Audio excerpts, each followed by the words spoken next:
Gobierno y comunidades indígenas firman acuerdo para levantar el bloqueo en la vía panamericana. Concluyó una segunda jornada de negociaciones entre el ministro de Transporte y los transportadores de carga del país. El paro camionero continúa. Remesón en la Fiscalía General piden la renuncia de 2 funcionarios con cargo de director nacional y 6 subdirectores, aparentemente por bajo rendimiento. La Corte Constitucional extiende la aplicación del delito de feminicidio también para transexuales. El procurador Alejandro Ordóñez inició los trámites para su pensión. El senador Iván Cepeda confía que no sea una estrategia del funcionario para impedir la inminente anulación de su reelección. Informe revela que la lucha contra la violencia le costó a Colombia 140.000 millones de dólares. Abren investigación contra 7 uniformados por presunto caso de brutalidad policial dentro de un CAI en el norte de Bogotá. Inflación en Colombia cerraría 2016 en niveles cercanos al 6%, estima el gobierno nacional. Junior Nacional no se sacan ventaja y definirán clasificación en Medellín. Goleada sin esfuerzo de Brasil a Haití. Italia es la cuna de la moda y al final de la emisión los espero para explorar esos campos en los que los italianos son potencia. Todo a propósito del lanzamiento de la colección Made in Italy. Buenas noches, nuestros secretos de hoy. 1. Encuesta del Centro Nacional de Consultoría sobre la imagen del presidente Santos. 2. Vigilancia extrema a las deudas morosas de las compañías. 3. Lista la propuesta alternativa por si el plebiscito se cae en la Corte. Y tengo ñapa. Mañana la Corte Suprema elegiría fiscal, pero los magistrados tienen una gran duda. 1, 2, 3 y mi ñapa fiscalizadora al cierre.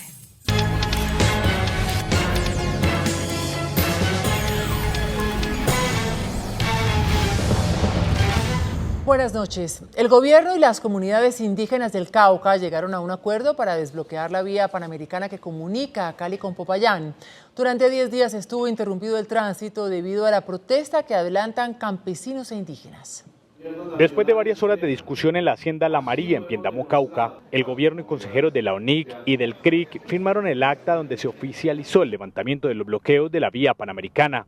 Que es un acuerdo que permite seguir trabajando de manera normal, tranquila, en los compromisos del Estado colombiano con las comunidades indígenas del Cauca y al mismo tiempo garantiza, y esperamos que las comunidades indígenas cumplan, el desbloqueo de la vía y su circulación en condiciones de normalidad a partir del día de mañana. Los ministros destacaron este importante paso dentro de las negociaciones de los pliegos para lograr en el menor tiempo posible habilitar la vía para abastecer la población. Con una agenda que vamos a definir a partir de mañana para identificar en dónde hemos avanzado, en dónde estamos lentos, cómo podemos acelerar y cómo podemos asumir un mayor compromiso del gobierno nacional y de su impulso de las comunidades indígenas del Cauca y el compromiso de las comunidades indígenas de trabajar con nosotros conjuntamente en esa materia. No obstante, CMI conoció que la firma de esta acta causó división entre los líderes de la protesta, ya que según ellos, los consejeros de la ONIC y del CRIC que firmaron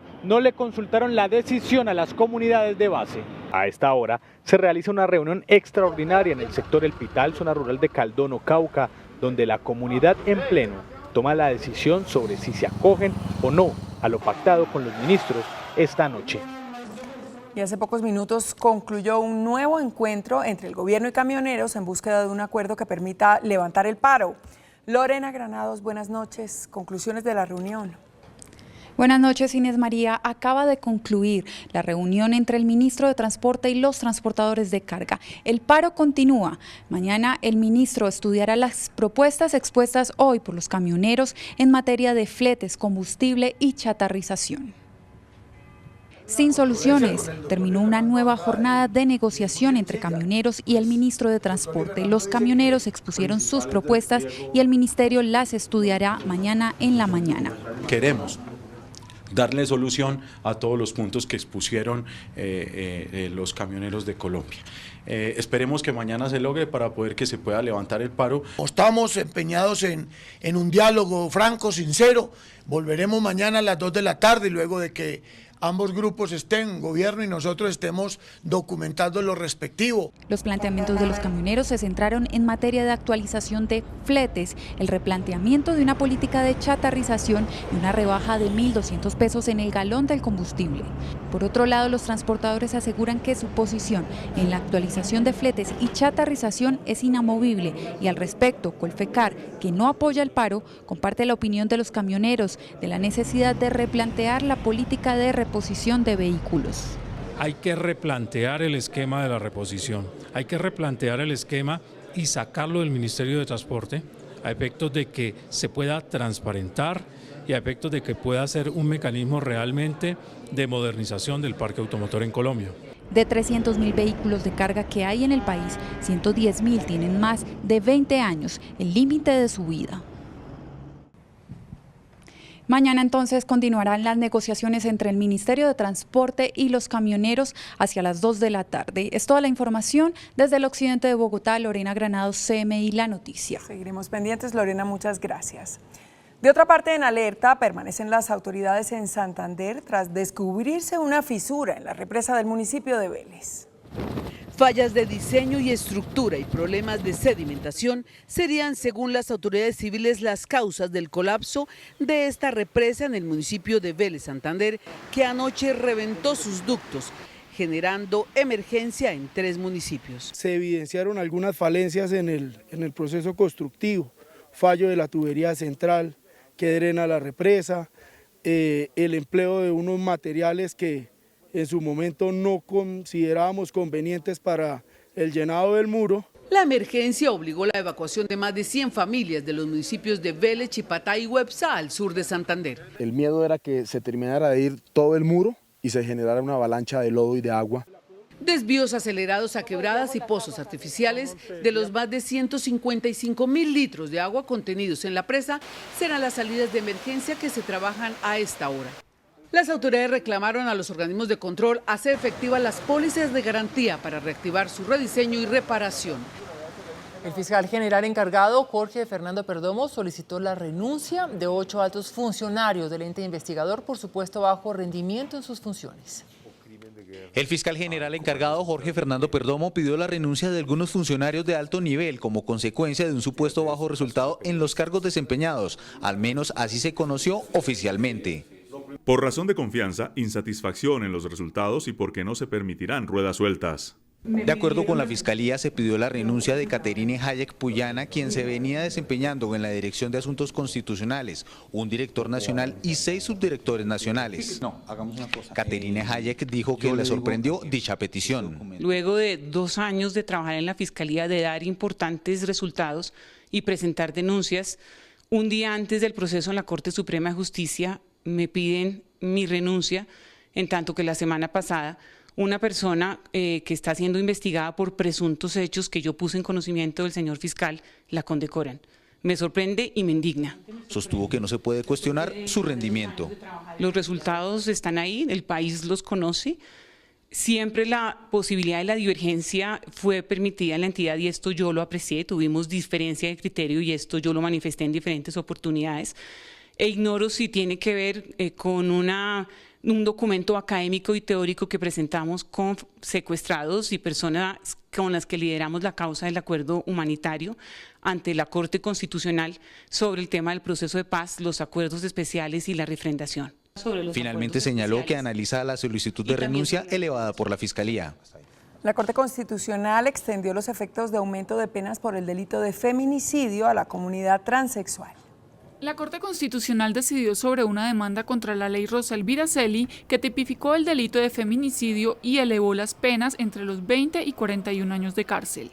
La ley prevé este tipo de sanciones por asesinatos cometidos por el hecho de ser mujer. Ahora, la Corte, al revisar una demanda, estableció que dicha sanción se debe aplicar no solo cuando se pruebe la intención de matar por el hecho de ser mujer, sino también por motivos de identidad de género. Es decir, a personas trans. Se ha venido reivindicando la condición de mujer no asociada solamente a una categoría biológica, sino a una categoría de construcción social, de que si uno se siente mujer o se siente hombre y que así debe ser reconocido en la ley, y así lo ha hecho la Corte Constitucional en otros casos, como por ejemplo para la libreta militar para las mujeres trans. Según la Comisión Interamericana de Derechos Humanos, en Colombia se documentaron 730 asesinatos de personas LGTBI en Colombia entre el 2006 y el 2014. En ninguno de los casos había condena que reconociera la orientación sexual como agravante del crimen. El Procurador General Alejandro Ordóñez comenzó a tramitar su pensión de jubilación y los senadores Iván Cepeda y Claudia López advirtieron que ojalá esa gestión no sea una estrategia para aplicarse el llamado retén social y entorpecer la inminente decisión del Consejo de Estado que podría anular su reelección. El Procurador General llegó a los 62 años. Comenzó el trámite de su pensión de jubilación ante Colpensiones. Esta noticia, conocida en primicia por CMI, llevó a algunos dirigentes políticos a comentar que si bien tiene el derecho adquirido, esperan que no sea una estrategia de Alejandro Ordóñez para eludir el fallo que prepara el Consejo de Estado y que podría sacarlo del puesto por nulidad de su reelección. Porque sería muy mal mensaje a los colombianos que el funcionario que tiene que velar por el cumplimiento, digamos, honesto de los funcionarios, digamos, de no solamente su trabajo, sino de las condiciones de su trabajo, llegue ahora a buscar una especie de treta para eludir una eventual decisión del Consejo de Estado. La verdad sería bastante insólito que el Procurador General de la Nación esté tratando de torcer la ley a su favor para evitar una decisión que no sea a su favor. Yo espero que eso no sea cierto, pero de Alejandro Ordóñez se puede esperar cualquier cosa. Fuentes del sistema pensional consultados por CMI advirtieron que para el caso del procurador no aplicaría el llamado retén social, con el cual se benefician funcionarios públicos que no pueden ser destituidos dentro de los 3 años anteriores a su pensión. Un informe del Instituto para la Economía y la Paz revela que la violencia en 2015 le representó a Colombia un impacto económico equivalente a 140.000 millones de dólares.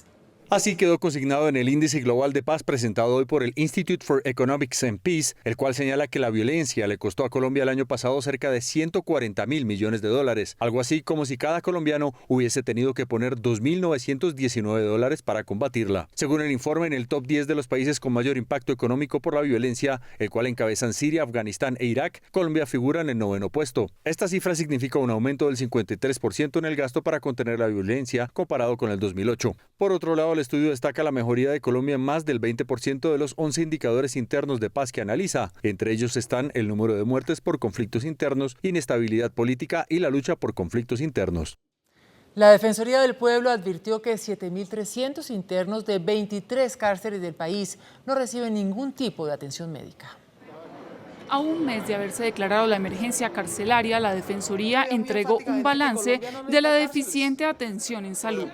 7.300 internos de 23 cárceles no tienen ningún tipo de atención médica. A mí me preocupó mucho una declaración del ministro de Justicia diciendo que a él le parecía que por razones filosóficas no se necesitaban cárceles y que no había que hacer muchas cárceles. Yo creo que eso es un exabrupto. No queremos oír más el diagnóstico del problema carcelario, que ya lo conocemos y lo hemos oído hasta la saciedad. También alertó porque en 84 de 132 establecimientos, más del 63%, no hay ninguna entrega de medicamentos a los enfermos. Que a la cárcel en su mayoría van los estratos bajos. Una solución de fondo sí tiene que ver con procesos de justicia social.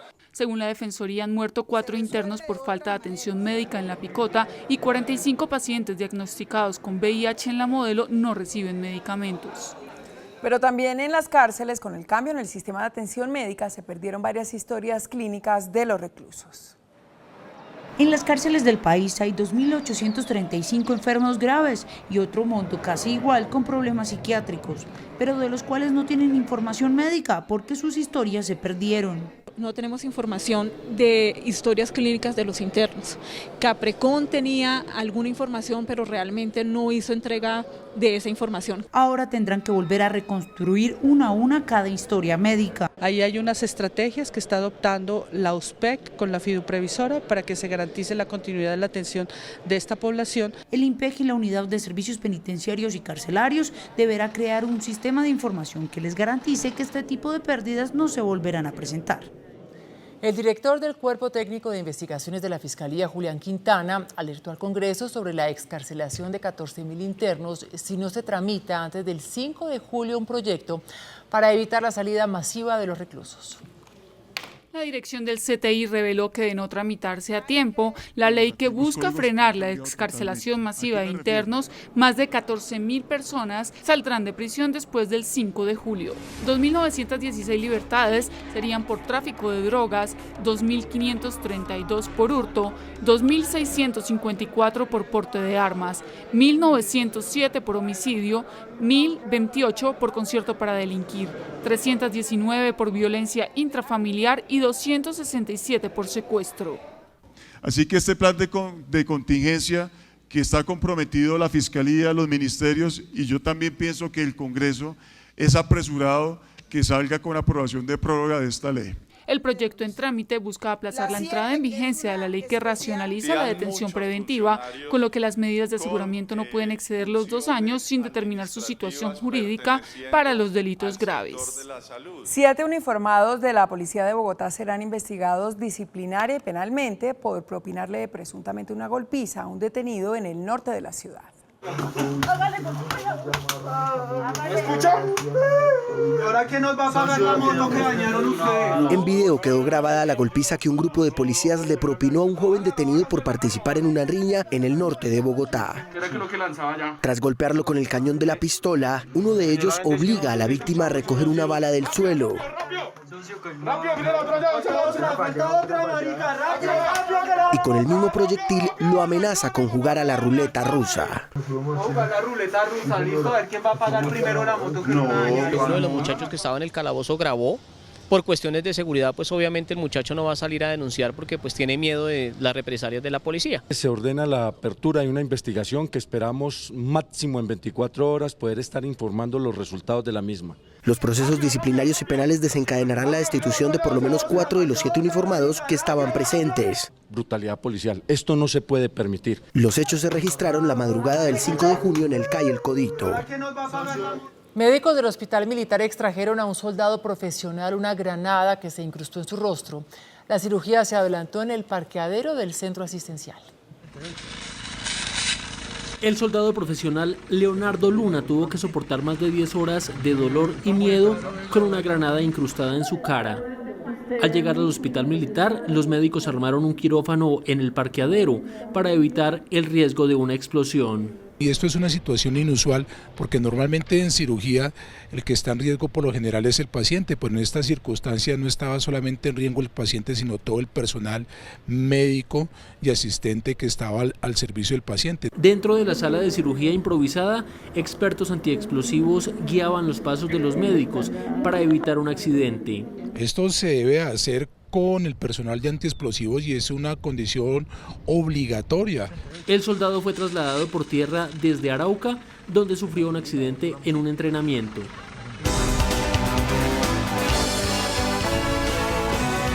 El ministro de Hacienda, Mauricio Cárdenas, reveló que el pronóstico del gobierno es que este año la inflación termine con un aumento del 6%.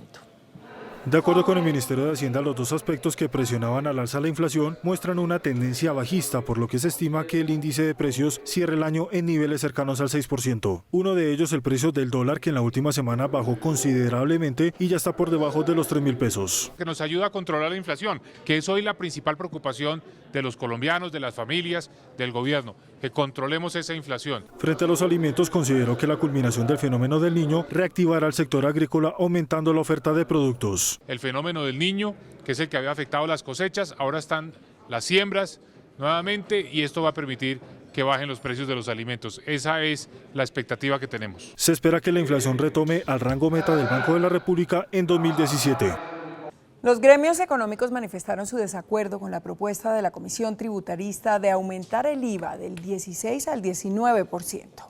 El Salón Boyacá del Congreso de la República fue el escenario para el primer foro tributario convocado por la Comisión Tercera de la Cámara. Presentes, los gremios económicos mostraron su desacuerdo con la propuesta de incrementar el IVA del 16% actual al 19%. La iniciativa propuesta por la Comisión de Expertos plantea un aumento para incrementar el recaudo tributario, además de aumentar el número de contribuyentes al sistema. Sin embargo, los gremios advierten que el tema puede traer implicaciones para el consumo. ¿Qué va a suceder con la canasta básica, con la canasta familiar? Es revisando claramente los excluidos los exentos, la tarifa general del 5% y la tarifa general del 10%. Yo creo que allí podría haber toda una revolución en el IVA. El Consejo Gremial plantea la necesidad de simplificar impuestos con menores tarifas y la eliminación de beneficios tributarios. Hacer un esfuerzo grande por eliminar la dispersión de tributos. La Comisión Tributarista considera que es necesario un revolcón tributario con impuestos rentables tanto a nivel nacional como regional. Se puedan concentrar en los 4 impuestos más eficientes. Incorporar más o menos 3 millones de personas nuevas a la tributación. Se plantea una reforma institucional a la DIAN, la cual es apoyada por el gobierno con el fin de aumentar los frentes para combatir la evasión fiscal. Todavía hay mucho campo por recorrer en el tema de informática, de sistemas de información, en el tema de la facturación electrónica, en el tema de una planta personal mucho más acorde con el tamaño del país. Se espera la presentación del proyecto de la reforma tributaria por parte del gobierno el próximo 20 de julio.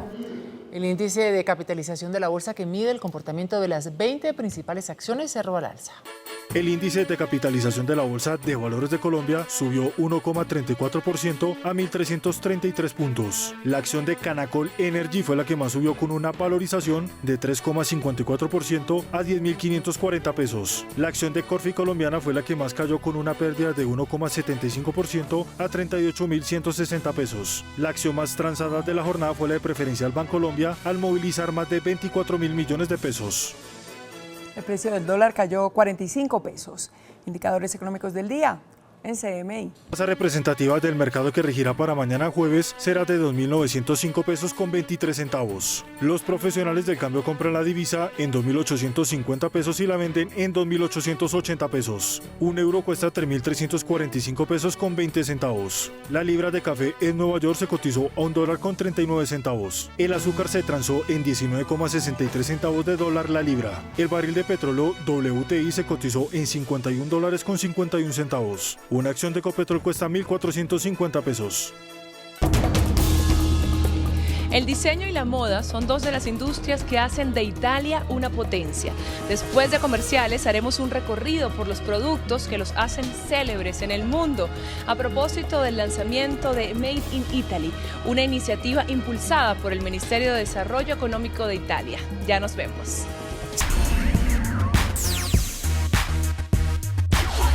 Hola, muy buenas noches. Hoy los saludo desde Unicentro, en donde se realiza el lanzamiento de Made in Italy o Hecho en Italia, una frase que es casi un sello de calidad, pues muchos productos elaborados en este país, sobre todo del campo del diseño y la moda, son muy apetecidos en el mundo.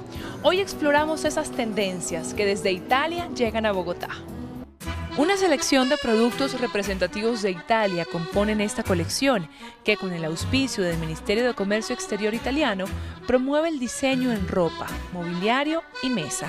Es una cuestión, yo creo, de gusto, de estética, que caracteriza a la gente italiana y que la gente italiana ha sido capaz de, no de exportar, pero de transmitir a otras poblaciones en el mundo.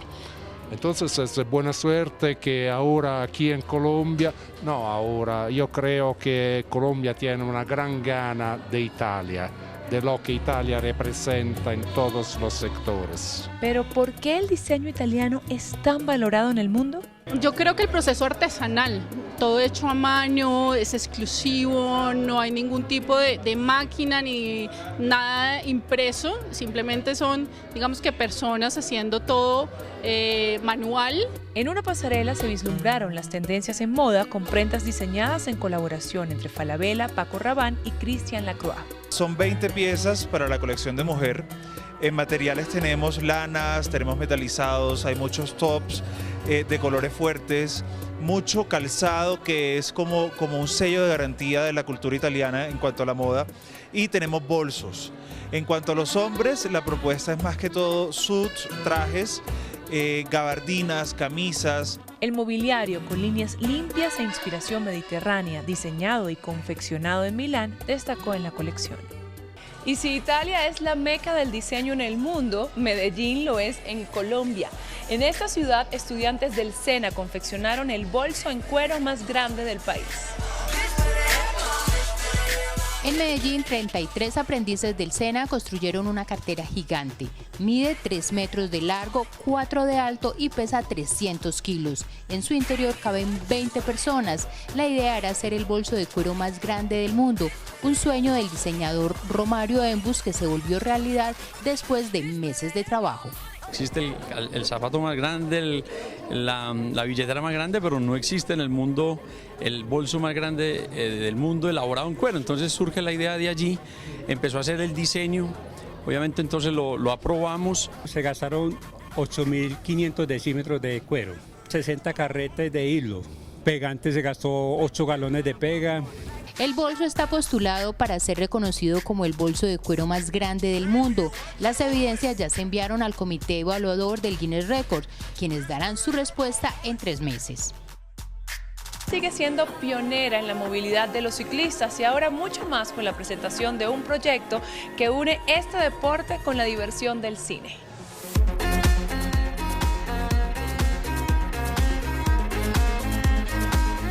Ahora la ciclovía nocturna terminará en los diferentes parques de la ciudad con un bicicine, un espacio donde los ciclistas podrán disfrutar de lo mejor del cine colombiano.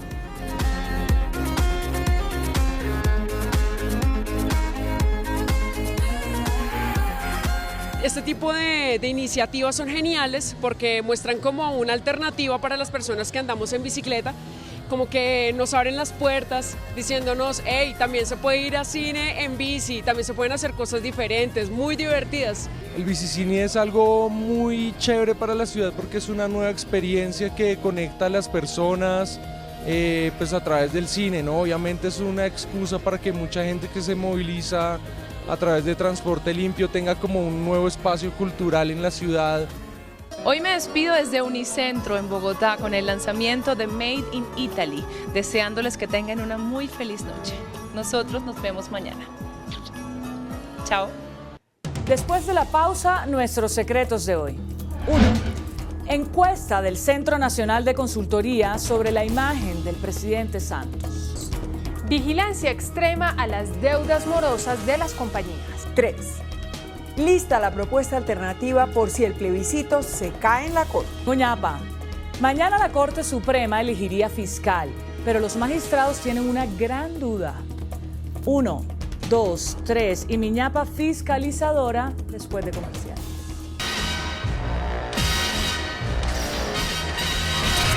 Nuestros secretos de hoy. 1. La imagen del presidente Santos, según una encuesta que acaba de divulgar el Centro Nacional de Consultoría, está en alza en unos casos y en baja en otros. Vean los resultados de la encuesta. Fue realizada entre el 31 de mayo y el 7 de junio. Imagen del presidente, positiva 33%, negativa 64%. Sobre su gestión, la aprueba 32%, la desaprueba un 67%. ¿Aprueba los diálogos con las FARC? Sí aprueba 56%, no aprueba 43%. ¿Se siente optimista de su futuro? Sí, 64%, no 36%. ¿Se siente optimista del futuro de su ciudad? Sí, 58%, no 42%. ¿Le interesa que se firme el acuerdo de paz? Sí, 75%, no 23%. ¿Cree que el país se beneficiará con la firma de la paz? Sí, 56%, no 41%.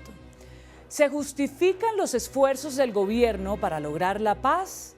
Sí, 55%, no 25%. Indiferente, 19%. ¿Espera que el proceso con las FARC termine en la firma de un acuerdo? Sí, 65%, no 22%. Indiferente, 13%. ¿Qué tan importante es para usted la firma del acuerdo del fin del conflicto? Muy importante, 44%. Importante, 32%. Poco, 14%. Nada, 10%. El comparativo de la imagen del presidente registra ascenso. Abril, positiva 30%, negativa 68%. Mayo, positiva 33%, negativa 64%. La siguiente es la ficha técnica.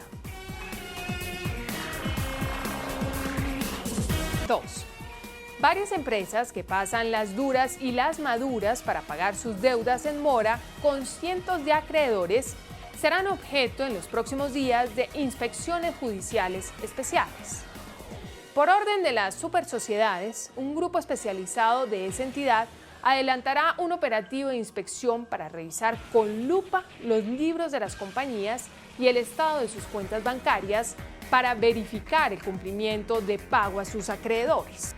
Las empresas ligadas a la Universidad San Martín, la constructora CDO, la sede del liquidado Fondo Premium y las empresas vinculadas al tristemente célebre Grupo Nule son los primeros objetivos de esta redada. Quien no esté cumpliendo con los pagos prometidos será objeto de millonarias multas. Incluso las cosas podrían ir más allá y la Super podría tomar medidas correctivas como la toma de posesión de las compañías. 3. ¿Qué pasaría si la Corte Constitucional tumba el plebiscito que refrendaría el acuerdo de paz con las FARC? Para nuestros políticos abogados, todo tiene solución. El partido de la U acaba de idearla. Propone la realización de una consulta popular partidista. La U le ofició hoy mismo al Consejo Electoral la petición para que comience a organizar una consulta popular partidista. Como se sabe, los partidos tienen derecho a organizar una vez cada año consultas entre sus militantes sobre temas de interés ciudadano. En la consulta de los partidos no hay umbral y se pueden sumar todos los partidos que quieran. Se le preguntó a Roy Barreras si este era el plan B para el caso de que la Corte Constitucional tumbe el plebiscito y respondió: cuando usted se sube en una lancha con su familia de paseo, sabe que la lancha no se va a hundir, sobre todo si usted construyó la lancha, pero eso no lo exime de ponerse un chaleco salvavidas. No cabe duda, somos un país con ingenio. Tengo ñapa. Mañana la Corte Suprema de Justicia elegiría fiscal general. Lo harán si logran aclarar una gran duda: ¿quién sería el vicefiscal? Votarán 22 magistrados. Está ausente Jorge Luis Quirós, quien se encuentra en Ginebra en la Organización Internacional del Trabajo, OIT. Será un voto menos para Néstor Humberto Martínez porque es conocido que toda la sala laboral y Quirós, que es miembro, votará por él. Los cálculos están así: por Néstor Humberto Martínez, 14 votos, por Yesid Reyes, 5 votos y por Mónica Cifuentes, 3 votos. La Corte solo tiene una duda: ¿quién será el vicefiscal? En el alto tribunal han oído que el vice de Néstor Humberto sería Leonidas Bustos, expresidente de la Sala Penal de la Corte.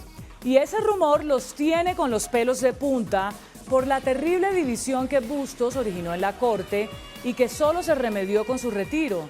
Los 3 candidatos irán mañana a la Corte y esa pregunta será incluida en la bolsa de interrogantes a los aspirantes.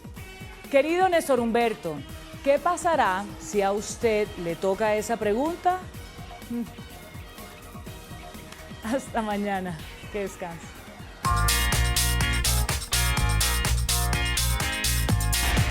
El ministro de las TIC, David Luna, habló esta noche en Pregunta Yamit sobre las dificultades y las ventajas de la telefonía móvil en el país. ¿Cómo le parece el servicio celular que hay en Colombia? Bueno, 10%, regular 40%, malo 50%. Hasta aquí las noticias. Gracias y buenas noches. Nos vemos mañana, como siempre, en CMI La Noticia.